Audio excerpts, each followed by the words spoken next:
Арбаңыздар, ардактуу спорт сүйүүчүлөрү, футбол көрмандары, Ош облусунун жана Ош шаарынын 17-чи ачык чемпионатында сиздер менен жолугуп отурабыз. Бүгүнкү күндүн 4-чү беттеши.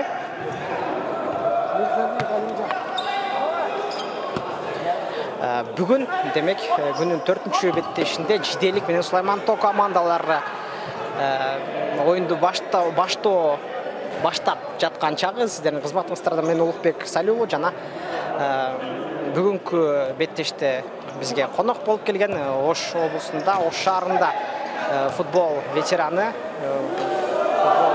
гол жана Сулаймантоо командасы алгачкы эсепти ачты.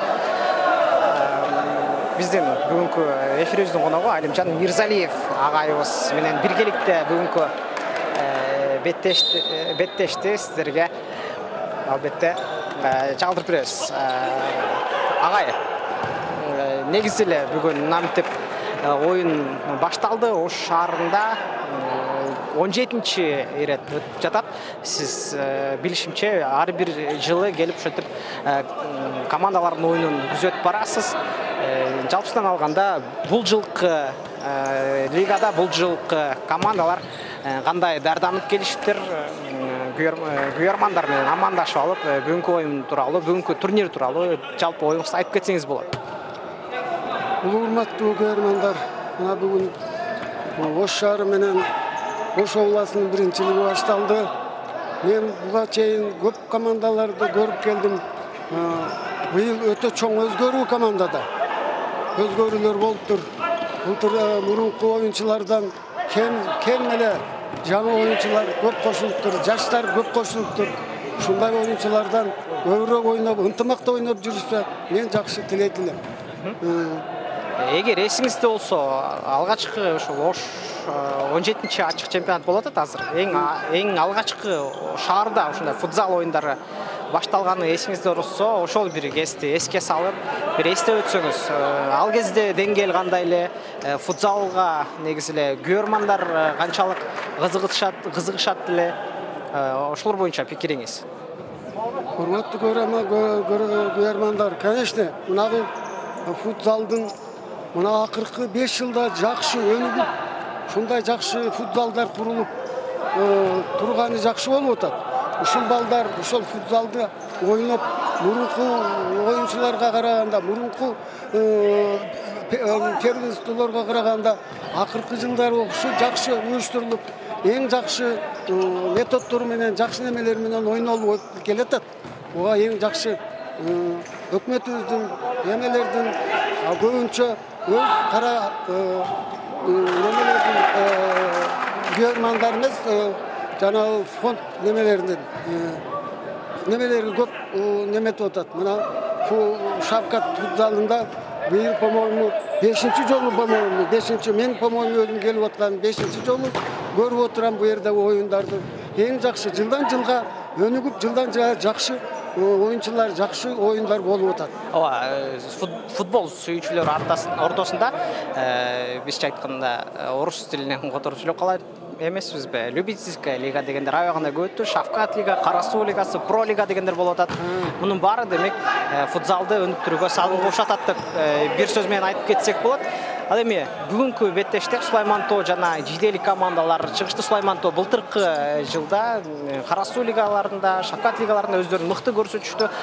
Көбүнесе ошол чет жактан, Өзбекстандан, кээ бир учурда Кыргызстандын улуттук курама командасында ойногон, мыкты чеберчиликке ээ болгон оюнчуларды алып келет. Андыктан күйөрмандар үчүн албетте командалар курамын алгач тааныштырып өтөйүн. Андан соң кайрадан маегибизди улантабыз, ардактуу көрүүчүлөр. Демек Сулаймантоо командасынын курамында бүгүн 23-чү номурда Билалидин Жалалов, 20-чы Исламбек Рахманбердиев, 5-чи Нурмухаммад Сыдыков, 6-чы Марлен Жолдубаев, 11-чи Исламбек Худайбердиев, 22-чи Аббос Алмазбеков, 8-чи Авазбек Абдуалиев жана 7-чи Равшан Исматуллаевтар старттык курам менен чыгышууда. Алгачкы эсеп санын Сулаймантоо командасы баштапкы эле минуталарда гол жаратып, ал голдун автору Ислам Худайбердиев болду. Демек Жиделик командасын Ош шаарынын биринчилигинде, жогорку лигасынын биринчилигинде биринчи ирет көрүүдөбүз. Алардын курамында да дагы бир нече оюнчулар бар экенин байкоодобуз. Сулаймантоо командасынын чабуулу Ислам Кудайбердиев оң тараптан келип барууда. Бирок тилекке каршы атаандаштар ал топту чыгарып кетишти. Ал эми Жиделик командасынын курамын тааныштыра турган болсок, Сайдулла Зулимов дарбазада чыккан. Дарбазага сокку, коргоочуга тийип чыккан топ.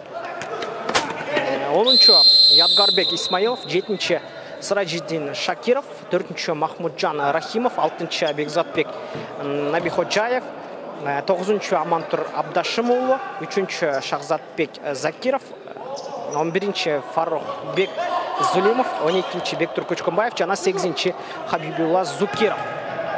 Демек, Жиделик командасында Бектур Көчкөнбаев аттуу ысымды көрмандар буга чейин уккан болушу мүмкүн. Ал көбүнесе чоң футболдо өзүн көрсөтүп келет. Ал эми Сулаймантоо командасында болсо айрыкча түштүк жергесинде өтө ир аты чыккан оюнчулар бар. Суперлигаларда ойноп келген Нурмухаммад Сыдыков, Морден Жолдубаев, Ислам Кудайбердиев сыяктуу оюнчулар мынтип курамды бышыктап келишүүдө. Кайрадан суроо узатсак, агай, сиздин оюңузча Сулаймантоо командасы менен бүгүн Жиделиктин беттеши ким фаворит, кайсы команданы фаворит деп атуу мүмкүн? Мен азыр ойлоп отурганымда Жиделик командасы мен биринчи жолу оюндарын көрүп отурам. Бирок оюндары жакшы, темптери жакшы, пастары, техникалары кичине жакшы экен. Бул Сулаймантоо өтө мурун көрүп жүргөнүм кичине өзгөрүш бар экен, бирок жакшы. Тажрыйбалуу команда экени байкалып турат. Экинчи ирет дагы эсеп санын ачуудан Нурмухаммад Сыдыков экинчи голдун автору болду. Балким командалар оюнчулардын арасында сиз өзгөчө оюн стилин баалаган оюнчуну билесизби? Кайсы оюнчу сиздин купулуңузга толот? Азыр мен баалап неметкенге эртерээк го да, мен кичине оюнду көрөйүн, кимдер кандай ойнойт. Анын үстүнө бардыгы легионерлер көбүрөөк болуп калыптыр. Сулайманда деле Жиделикти көп командасын билбейт экенмин. Ошончу мен азыр татаалдаштырам айтыштан, кимдер кандай ойноп атат. Жиделик командасында легионер оюнчулар жок экенин туура байкадыңыз. Жиделик азыр ошол Жиделик жергесинде ошондой бир конуш бар. Ошол жайдан чыккан гана оюнчулар азыр оюн көрсөтүшүүдө. Бир нече Амантур жана Бектур Көчкөнбаев сыяктуу оюнчулар буга чейин башка турнирлерде өздөрүн көрсөтүшүп келишкен, бирок көбүнесе курамда жалаң гана ошол жергиликтүү элден чыккан футзалчылар экенин байкоодобуз. Оюн талаасына кайта турган болсок, биринчи бөлүктүн дээрлик тең жарымы өтүп барууда. Эсеп сандары 2-0. Сулаймантоо командасы азыр ишенимдүү жеңишке карай барышууда. Чабуулда Жиделик, борбордон пас, Амантур чабуулга чыгат, ана сокку тилекке каршы түз болгон жок. Жиделик командасы дагы кези келгенде чабуулдарды жасап жетишүүдө. Тереңге чыгарып берүү Сулаймантоодо ийгиликсиз кайрадан чабуул жыйынтыкталды. Сол тарапка пас, Көчкөнбаев. Оң тарап. Точин күрөш. Нурмухаммад Сыдыков.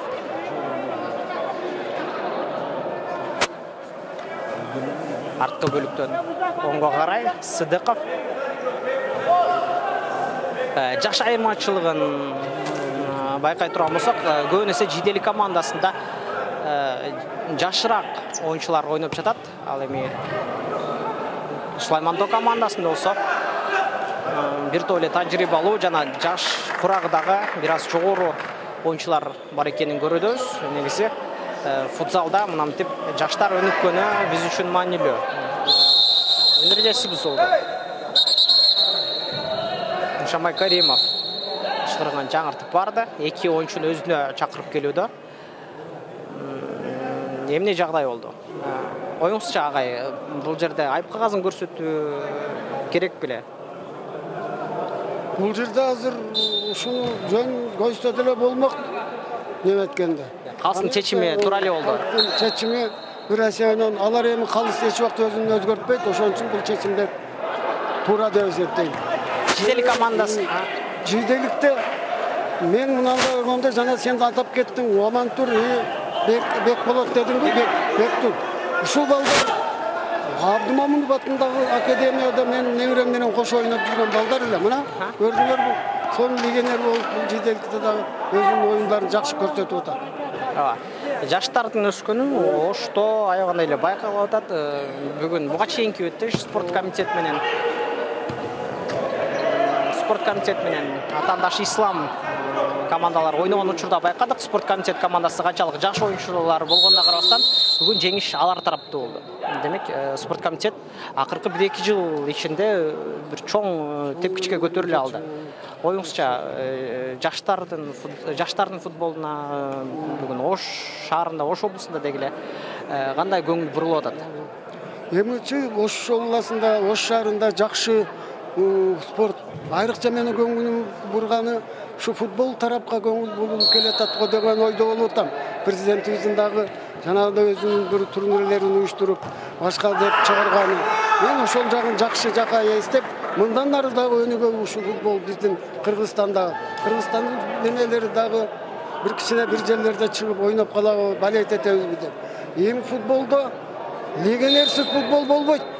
Ар бир жерде, ар бир команда легионер болбосо кызыксыз болбой калат футбол. Ошон үчүн ар командада легионерлер бар. Аны эч качан танып, эч качан неметишибиз керек эмес. Демек, легионерлер келген учурда жергиликтүү командада оюнчулар алардан тажрыйба алмашат деп айтуу мүмкүн. Эсеп сандар биз маегибиз жүрүшүндө кайрадан өзгөрүп кетти. 20 номурдагы Сулаймантоо командасынын Исламбек Рахманбердиев демек эсеп сандарын 3-кө жеткирип коюуда. Биринчи бөлүктө 3-0 эсеби Сулаймантоо командасына ишенимдүү жеңишке карай баратканын көрсөтөт. Бул ортодо болсо тайм-аут, ардактуу көрүүчүлөр, тайм-ауттан кийин кайрадан көрүшөбүз. Тайм-ауттан соң кайрадан ардактуу көрүүчүлөр, оюн талаасындабыз. Жиделик командасы 3 топ айырмачылык менен Атандаштан артта келатат. Албетте Атандашка жооп кылып гол жаратат деп күтүп калабыз. Байкашыбызча оюн ага жол берет. Катачылык коргонууда Очугураш Авазбек Абдуалиев Атандаштын эки бутунун арасынан өткөрүүнү каалады, бирок ал максатка жеткен жок. Нурмухаммад Сыдыков артка топту тартууда. Сол тараптан Ислам Кудайбердиев. Дагы да болсо солго топ жоготто Марлен Жолдубаев бүгүн капитандык курду. Демек, колуна байлап командасын алдыга сүрөөгө аракет кылып турууда. Топ жоготуу. Кайрадан жиделиктин оюнчулардын бутунда топ чабуул жаратуу мүмкүн. 2 коргоочу калды, 4 коргоочуга каршы Сулаймантоо аягында эле салкын кандуулукту көрсөтүшүдө жана коргонууга деле бир шашып кайтып келгилери келген жок. Балким бул эсеп сандарынын айырмачылыгы чоң экендигин көрсөтөт. Сулаймантоодон кайра чабуул.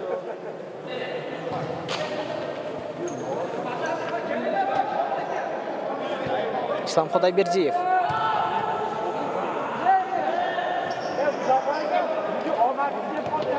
Сол тараптан алыскы пас. Керемет. Авазбек Абдуалиев. Сыдыков. Солго Марлен Жолдубаев. Марлен Жолдубаев, Ислам Кудайбердиев, Жалалабад жергесинде Жалфут лигасында аты чыккан футзалчылар. Алар супер лигаларда өздөрүн көрсөтүп келишет. Марлен Жолдубаев буга чейин улуттук курама футзал боюнча улуттук курамада дагы беттештерин көрсөтүп өз күйөрмандарын тапкан. Ал эми Ислам Кудайбердиевдин өзгөчө сол тараптан чабуулга карай кирип барып, алыскы бурчка мучу менен сокку жасаган голдору ар бир көрөрмандардын эсинде болсо керек. Виктор Көчкөнбаев артқы бөлүктөн топту өзүнө алууда. Нурмухаммад Сыдыков Атандашта алдоо аракеттери жана өнүктүшкө топту жеткирип берди. Топ оюн талаасынан чыгып кеткен Тимир Токтобаев башкы калыстын билдирүүсүндө оюн эрежесинин бузуулардын саны 3. 2-3. Демек, Сулайманто командасы 2 рет ойын ережесін бұзған болса, Жиделік 3 рет ойын ережесін бұзуда. Ислам Құдайбердиев, бөлігі Сыдықов артында атандашын келатқанын байқады. Тезінен бұл басты беріп жетішті. Марлен Жолдыбаев Сыдықовқа, Сыдықов соққы Жолдайы. Марлен Жолдыбаевқа, Жолдыбаев өніктішкі. Бұрбұрға жана дарбазаға соққы, кейінгі соққындағы теуді. Бұл жағдайда 7-ші номырдағы Сулайманто командасының ойыншысы Равшан Исматуллаев өте салқын қандылықпен ойын көрсетуді.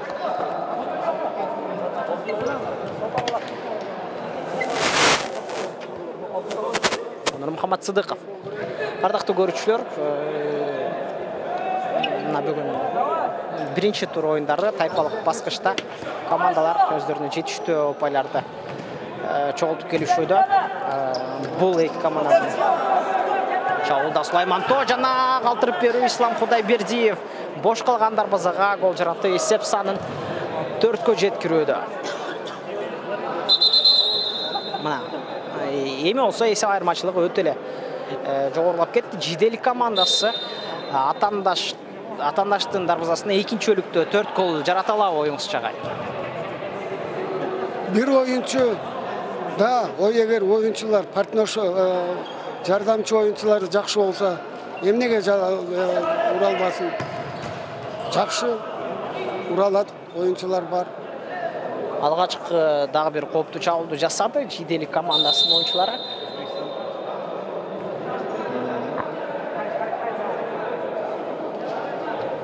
Жоғырда Сулайманто командасының ойыншысы 7-ші номырда Равшан Исматуллаев туралы айтып кетсек болады. Легионер ойыншы болғандықтан 1998 жылғы Самарқанд жергесінен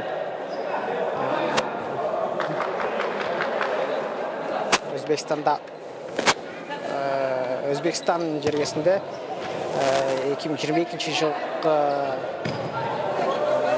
чемпионатта ОКМК командасында Өзбекстанда Али лига деген аталыштағы лигада екінші орынды жеңген. Жалпы негізі анын балким ойын тактикасынан, ойында қимылдарынан аны байқау мүмкін. Дарбазачыдағы чауылға қошылды, өтті қоопты соққы. Футзалда мынандай көрініштер баймавай болып тұрады. Дарбазачылар демек ойыншыларда еле өздерін намтып чауылда сынап, өздерін көрсетер солады. Ислам Құдайбердиев. Исматуллаев өз чауылда бұтынучыменен соқ қалысқы бұрышқа. Бұл әрет тағы емес, демек өзінің чарчағанын байқағанын көрінеді. Алмашуға чып кетті. Анын орнына қайрадан Өзбекстандық ойыншы Ауазбек Абдуалиев ойын таласына кірді. Ауазбек Абдуалиев тағы қайрықчы ош жергесінде бір өте өзінің бұйырмандарды жоғылталды оқшойды. Себебі анын ойыны әрбір чечүүчү жағдайларда командасын алдыға сүріп кеткені, чечүүчү жағдайларда команданың пайдасына бір өзгөчө пайда алып келгендігіменен Ауазбек Абдуалиев ош жергесінде бұйырмандарды өзіне топ-топ қалуда. 1,5 минута уақыт қалды.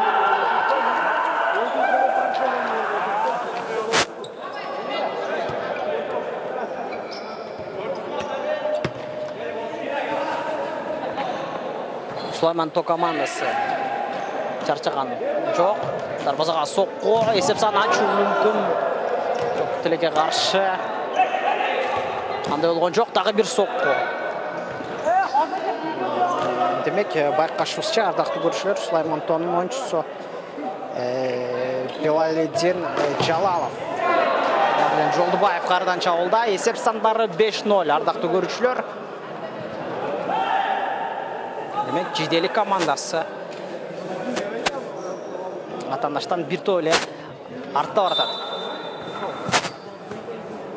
Бірінші өлік өтеріне 30 секунда уақыт қалды. 30 секундада Сулаймантодан гол көріп қалшымыз деле мүмкін. Марлен Жолдыбаев, оң тарапқа, Ауазбек Абдуалиев, соққы алысқы аралықтан.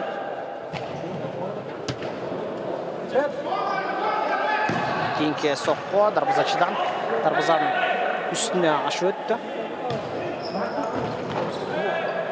Нұрмұхаммад Сыдықов та ақырғы секундаларда соққы жолдады. Жана Қалыстын Ауазбек Абдуалиевтен соққы. Жана бірінші бөлік мұнан тіп соңына келіп жетті қымбатты көрушілер. Екінші бөліктен амандашқанша.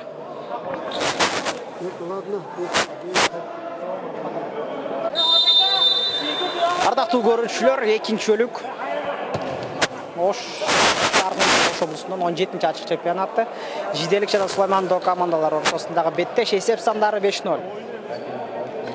Сулайман-До командасы ешенімді жеңіске қарай баруда. Бірінші бөліктің өзі ғана 5-0 есебінде жиынтықталған болшы. Жиделік егерде есеп сандарын ашпаса жатып бірінші тұрдалы. Көңілі қалып кетшілі тұрған кезі. Көмбаев соққы.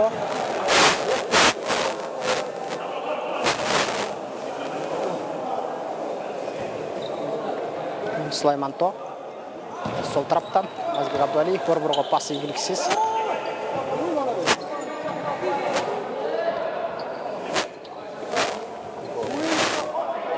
Түргеш Көмбаев бұл тарап.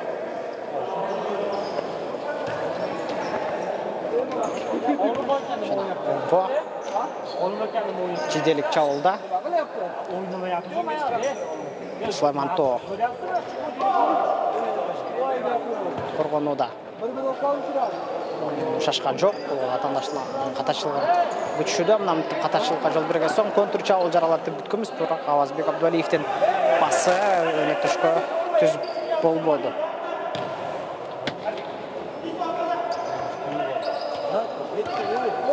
Демек, қымбатты көрушілер, сіздерге құрамды таныштырып өтсек.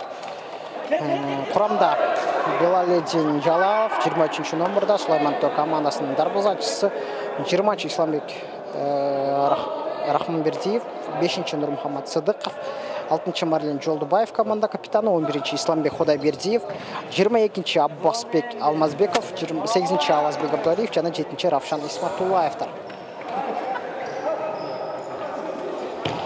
Ал эми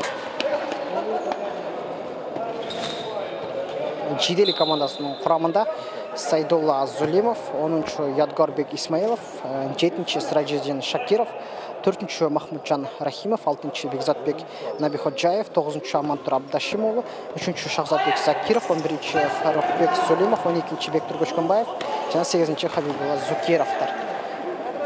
Мына шундай құрамменен Жиделик командасы азыр чабылда, қапталсызынан қошып беру. Көшкөнбаев, Шакиров, Сираджиддин Шакировтан игіліксіз пас. Тереңге Зато.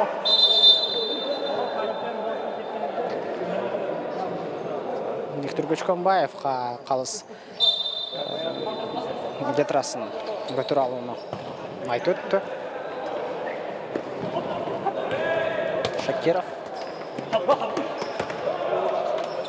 Хабиев.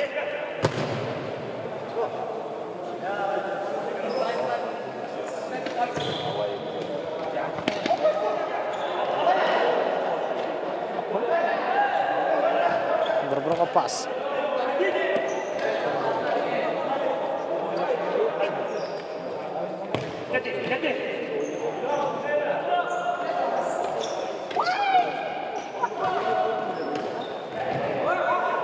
Сулайман-До чабылды.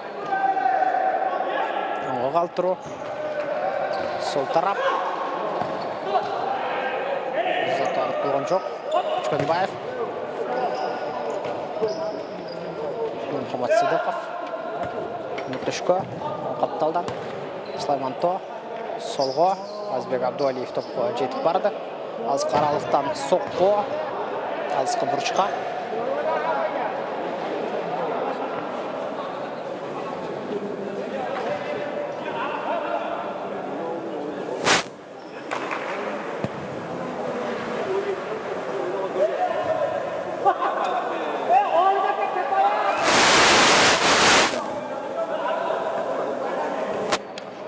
Зукиров.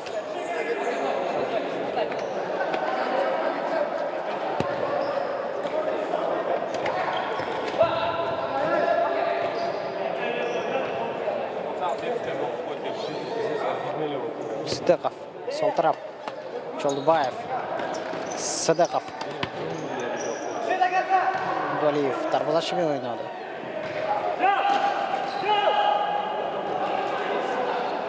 Шлеманто, жалға чыпырат, оқапталы, Азбек Абдуалиев. Жолдыбаевтың бұтына салып берді.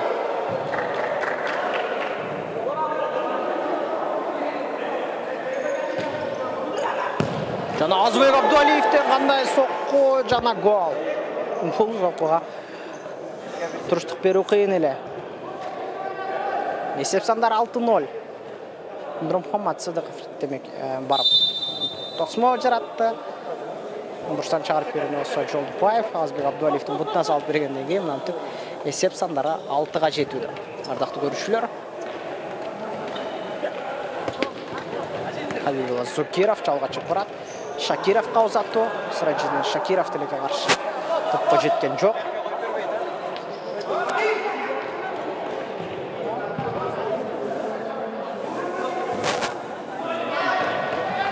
Қатачылық. Марден Жолдыбаев. Соққы гол емес. Жолдыбаев екінші қатымен пас берді. Исматуллаев артқа. Ислам Құдайбердиев.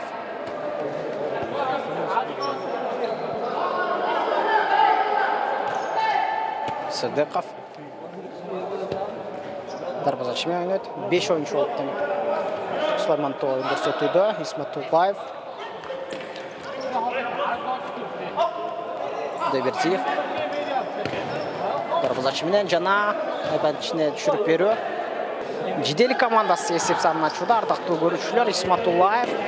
Дарбазаға соққы жана есеп сандар 7-1 қайрадан.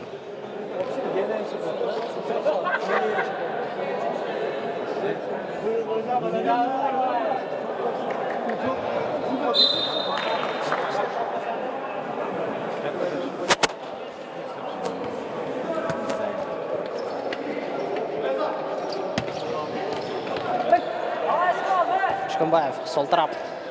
Дарбазаға соққы.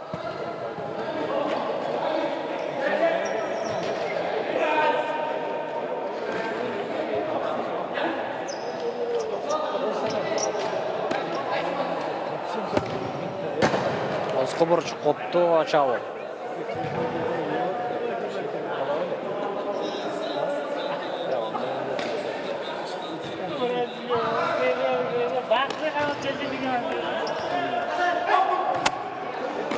Теренге Ислам Құдайбердиев бұтмүшіменен жана гол. Жоғырда айтқанда Ислам Құдайбердиев. Болғаны топты контролда мен ойын көрсіп жатқан. Бірақ голға қарай ашығып баршуда. Хабибулла Зукиров атындаштағы алды. Зукиров сол тарап. Бекзатбек. Нұрмұхаммад Сыдықов. Артқа Құдайбердиев сол тарап менен.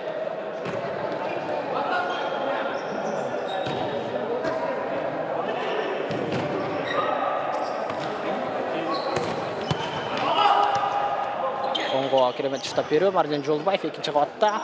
Сыдықов дарбазашымен берге бірерлер шыққан елі.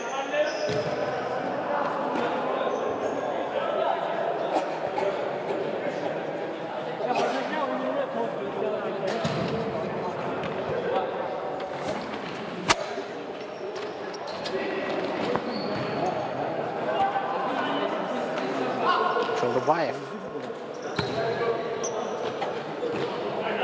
Жолдыбаев дарбазаға соқты. Дарбазашы қайтарды бұл топты.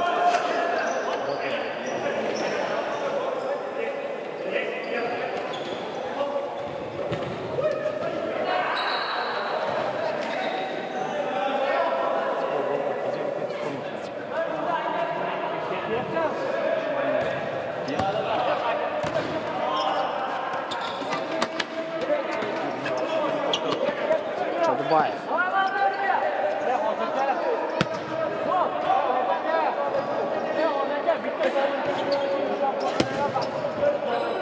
Исматуллаев. Құдайбердиев. Жана соққы гол. 9-шы гол жаралуда. Есеп сандары 9-1. Қымбатты көрушілер. Сулайманто. Жеңішті байрамда өрсі олчудай. Сулаймонтау командасы бұл кечте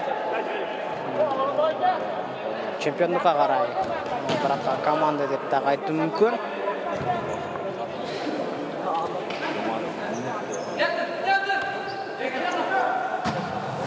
Азбек Абдуалиев тереңге ұзатты. Көшкенбаев. Түшкі, пас өткен жоқ. Жолдыбаев, Азбек Абдуалиев менен қанат.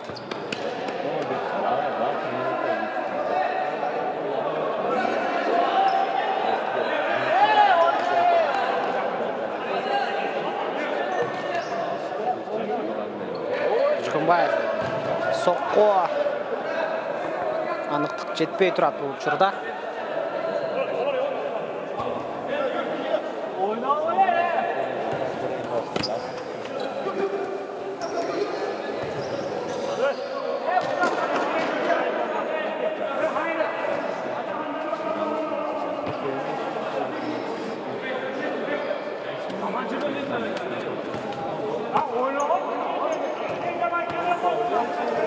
Шакиров, Монго, Зукиров.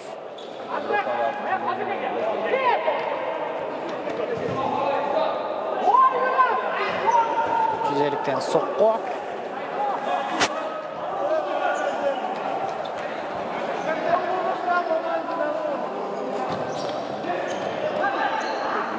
Жолдыбаев форвардтан топты. Оңшылық мен өзіне қалалы. Табазашмен бірге бер. Көшкенбаев соққы. Гол. Екінші голды жаратты шетелдіктің ойыншылары Виктор Көшкенбаев. Демек есеп санын біраз да олса қысқартты.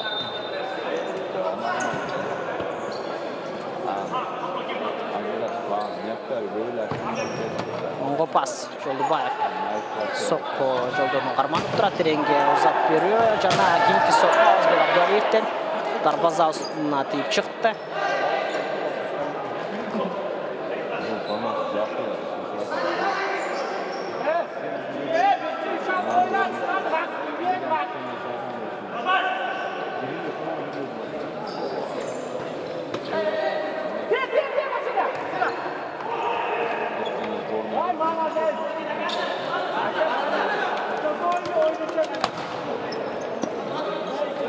Бірлен Жолдыбаев. Дарбазачы қошылуда чауылға. Чизелік 3-1 бермек шыққан. Топ жоға түшті. Негізілі, ардақты көрушілер, жетелік командасының жоғарғы лигаға шығып, ердік көрсеткендігін өзгөчө айтып кетуі керек. Ойын таласындағы атандаштармен салыштыру қажеті жоқ. Футбол қолған қалуысы, футбол қолған сүйісі, негізілі өз аймағында футболды өніп тұрып, жаштарды шығарып жатқандығы жетелік командасы үшін алқыш үші, албетті ойыштырушыларға, команда теміршілеріне жалпы разышылық білдіріп кетсек болады.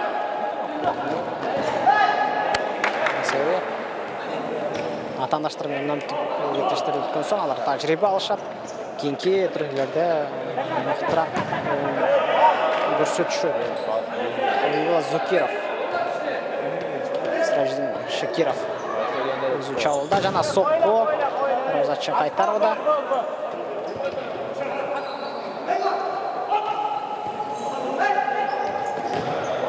Пас жана гол. Есеп сандары 9-3.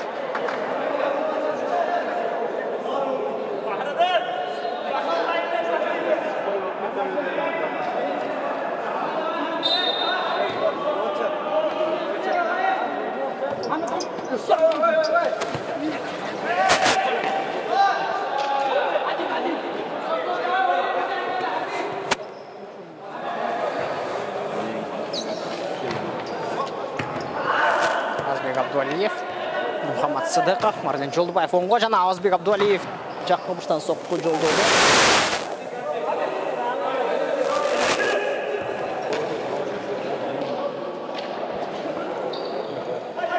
Көчкөнбаев.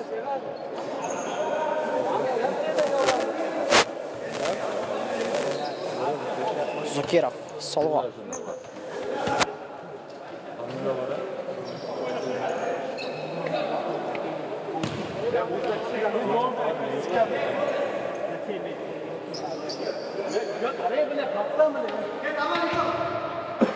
Менке Чаол, Ислам Құдайбердиев, артқы үлікі.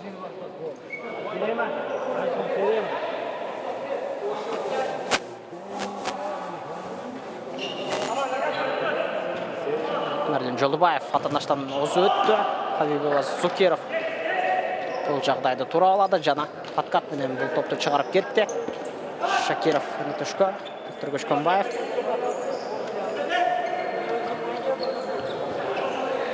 Зукиров, Көчкөнбаев. Шакиров.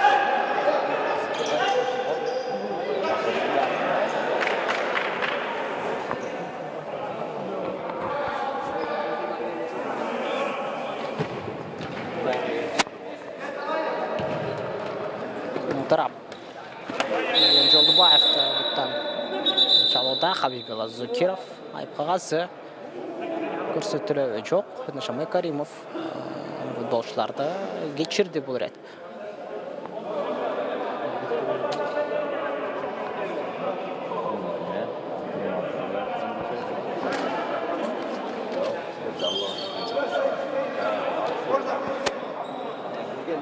Марлен Жолдыбаевтан соққы тосмадан өтіп барды. Дарбазашының сақтап қалды бұл рет. Сыражитин Шакиров чалға шығып баруда. Жана өзі соққы жолдады. Азқып бушқа қарай. Сеттақ болған жоқ. Көчкөнбаев. Жұртқа.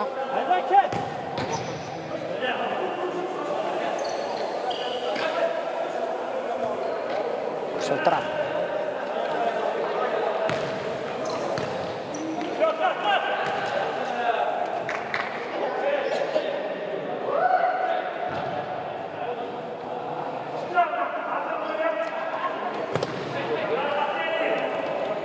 Жана Чаол гол Марлен Жолдыбаевтан 13.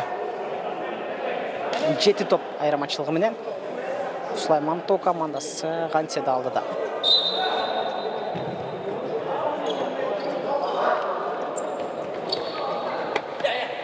Көчкөнбаев.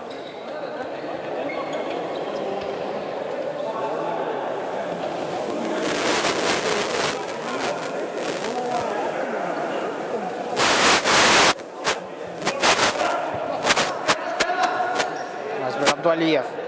Өзі соққы жолдады. Жана гол! 11-3.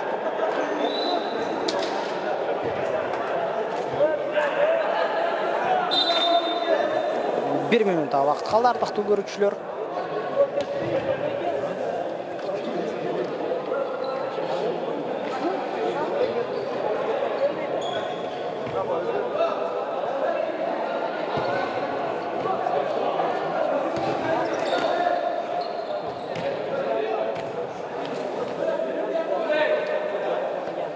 Көчкөнбаев. Шакиров. Соққы. Жоқ. 30 секунда. Уақыт қалуда. Есеп айырмашылығы 8 топ.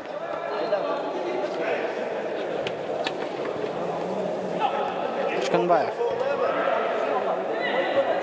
Көчкөнбаев. Мантур. Бозаға соққы.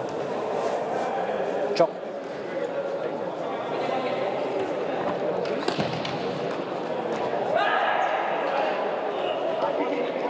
Құдайбердиев. Жана қасына 43-40 есеп сандар 11-3 болып, Сулаймантау командасы жеңішке жетті. Жана тайталық басқышта лидер болып қалды. Қымбатты көрушілер, Ош футзал лигасының кейінгі ойындары кейінгі бейшембе күні дал шол спорт Шавкат спорт комплексінде өтеді. Қызбаныстарда мен Ұлықбек Салиуғы жана кесіптешім Бақытов болдық. Кейінгі ойындардан амандашқанша сақ саламатта тұрыңыздар.